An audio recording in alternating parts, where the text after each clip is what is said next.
Assalamu alaikum jama'a, barkanmu da yau, barkanmu da sake kasancewa da ku a wannan bidiyon a channel ɗin Arewa Daily Tricks. So a wannan bidiyon zan nuna mana wani platform ne wanda mutum zai iya samun kuɗi da shi sosai. Shi wannan platform ɗin da nake yi maka bayani akan shi yanzu platform ne na bet. So amma kai zan nuna maka hanyar da zaka samu kuɗi da wannan platform ɗin ba tare da kayi betin ba. So da farko kawai ka fara da duba description na wannan bidiyon, zaka ga link da zan aje maka wanda zaka yi register. Kana dannawa zai kawo ka inda zaka yi register, sai ka zo ka zaɓa username, ka sanya password, ka yi confirming password, sannan ga verification code sai ka duba daga nan gefe ga wani code nan sai ka sa shi a wajen. Kana sanya bayananka kamar haka, zaka danna inda aka sa register, zai nuno maka cewa yayi registration successfully. So kana yin registration din zai kawo ka cikin ainihin website din kamar haka. Idan ba ku manta ba, na faɗa muku cewa wannan platform ɗin na bet ne. So nan haka da zaka matso daga ƙasa zaka ga tsare-tsare nan suna ta yi wanda ake nuna a bet da zaka yi. So amma sai dai kamar da ne muku bayani, zan nuna muku hanyar da za ku samu kuɗi da shi ne ba tare da kun yi betin ba. Suna da tsare-tsare sosai waɗanda za su burge ka. Da farko zaka fara da zuwa nan ɗin inda aka sa user kamar haka. Idan ka danna inda aka sa wallet, zaka ga sun baka kuɗi naira 130. So wannan naira 130 ɗin sun baka su ne domin kai experiencing ka ga yanayin application ɗin su yake tafiya. Daga nan idan ka so zaka iya kayi recharge ko kuma kayi withdraw ka fidda kuɗin ka zuwa banki. So kafin mu je ga zancen recharge da kuma withdraw, zan fara nuna muku hanyoyin da za ku fara samun kuɗi da shi tukunna. Suna da tsarin referral program. Kamar yadda kuka san referral program tsari ne wanda zaka gayyaci wani a biya ka. So wannan suna da wani tsarin referral program wanda idan har kai amfani da shi, ko da baka da wanda zaka gayyata, zaka iya kai referral ɗin ƙarya kuma za su baka. Duk mutum ɗaya idan ya bi ta link ɗinka ya register, ko kuma idan ka ɗauki link ɗinka ka yi ma wani register, zaka samu naira 40 da shi. Kuma da zarar kuɗinka sun kai naira 3,500 ne zaka iya fiddawa. Wannan lafiya lau idan har ka yi shi za su fita, zaka ga bayani nan suna nuna maka a nan wajen. Sannan kuma zaka iya ka gayyaci wasu.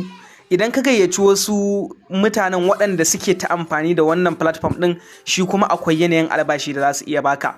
Misali idan ka gayyaci mutum 12 waɗanda ya zama cewa suna amfani da wannan platform ɗin, to a cikin wata ɗaya za su baka naira 18,000 a matsayin salari na waɗannan mutum 12 da ka gayyata.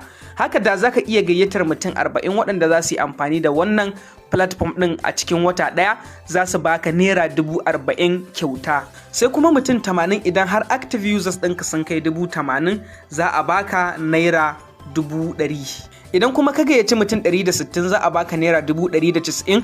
Idan dai kana tsaka karanta bayanan gashi nan, idan har zaka iya samun active mutane, wato mutanen da za su rika amfani da wannan platform din kimanin mutum 500, to a wata ɗaya za su baka naira 680.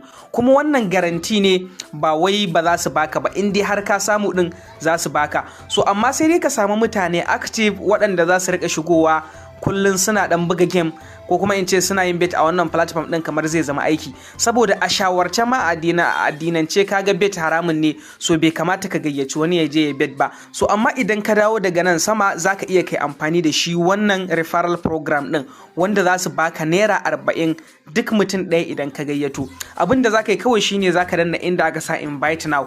Idan ka danna inda aka sa invite now, zai nuno maka link ɗinka, sai kai copy ɗin shi. To idan kai copy ɗin wannan link ɗin naka, kawai zaka ga idan ka tura shi, duk mutum ɗaya idan ya danna wannan link ɗin naka ya register, za su baka naira 40. Ko kai ne idan ka danna shi cikin browser kai ma wani account register, za su baka naira 40. Kamar yadda ne muku bayani, kuɗinka suna kaiwa 3,500, zaka iya ka cire su. Idan kana son ka cire su, zaka zo nan ɗin nan, zaka fara da sanya bankinka, bayanan bankinka, account kenan. Zaka zo ka sa sunan da ke bankin, sai kuma ka zo ka zaɓi kowane banki ne, ga jerin bankuna nan, sai inda aka sa bankat account number zaka sa, mobile number kuma ga number wayar kanan, za a turo maka OTP. So idan ka danna inda aka sa get code, za a tura maka OTP a cikin wannan number, sai ka sanya wannan OTP din. So kana sawa wannan account din ya hau lafiya lau. Idan ka zo nan inda aka sa wallet, duk mutum ɗaya zaka ga kuɗinka suna ƙaruwa a nan, suna kaiwa 4,500. Zaka iya ka danna alaman inda aka sa withdraw. Idan ka sa banki, zaka ga lafiya lau ya kai ka inda zaka yi withdraw. So kasancewar ne yanzu ban sa banki ba, shi yasa za ku ga yana nuno min cewa sai na sa banki ne sannan zan yi withdraw. Misali kuma idan ka so ka yi recharge a cikin wannan platform din, so zaka iya ka danna inda aka sa recharge, zai nuno maka amma suna da tsare-tsare na recharge. Minimum abin da zaka yi recharge a naira shine naira 3,500. zaka iya kai musu recharge ta hanyar USDT TRC20 sai ka sa amount din USDT din sannan ka sa address din da zaka tura USDT din da shi. Idan kuma ta naira ne zaka biya shi ma zaka danna sai ka zo ka sa amount. So idan ka sa duk amount din da ka ga yi maka kawai ka danna alamar submit kai tsaye zai wuce da kai zai kai ka payment gateway wanda zaka biya wa'annan kuɗin. Kana sawa zaka ga wa'annan kuɗin naka sun yi deposit anan.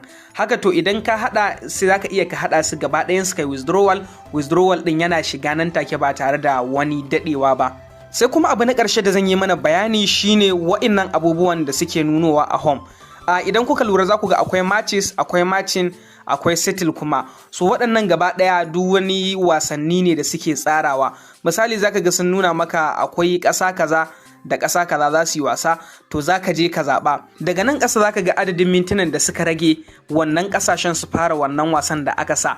To idan ka danna misali da wannan na farkon nan, idan muka danna shi za ku ga a can ya nuno mana duka bai fi saura minti 9 ba. Idan ka zaɓa cewa wannan wasan za a tashi 0-0 kuma aka tashi 0-0 to kana da 4.40% na duk abin da ka sa.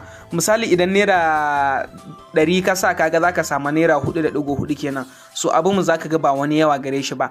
Idan ka zaɓa kowanne dai gashi nan yanayin yadda ka zaɓa yanayin yadda abin zai iya kasancewa. A nan wajen kamar yadda ne muku bayani kana rijista za su baka dala 130. So tun da wannan dala 130 din ba deposit din ta kai musu ba, bare a ce kudin ka ne zaka sa ka zo kai betting, zaka iya idan kana son kai experience akan yadda tsarin nasu yake kai misali da ita. In kai misali da ita ne yanzu kun ga na zaba cewa gashi nan za su yi 0-0. So yanzu haka idan har sun yi 0-0 wannan naira 130 da na sa za su zama naira 135 da kobo 72. Idan kuma ba su zama haka ba, so za ka yi losing din wa'annan adadin kuɗin da suka sa maka za ka yi winning. Misali naira 4 da something dai da yake a kai. So abin idan kai lissafi ma dai duka ba wani riba gare shi ba idan ka ce za ka zo kai wannan bet din. Amma idan har za ka iya gina team ɗinka ko kuma ka zo kai tun referral da shi da wayarka, insha Allah idan har ka yi za ka samu kuɗi da wannan platform ɗin sosai. Mun gode sosai da kasancewa da kuka yi da mu, sai idan mun haɗu da ku a bidiyo na gaba.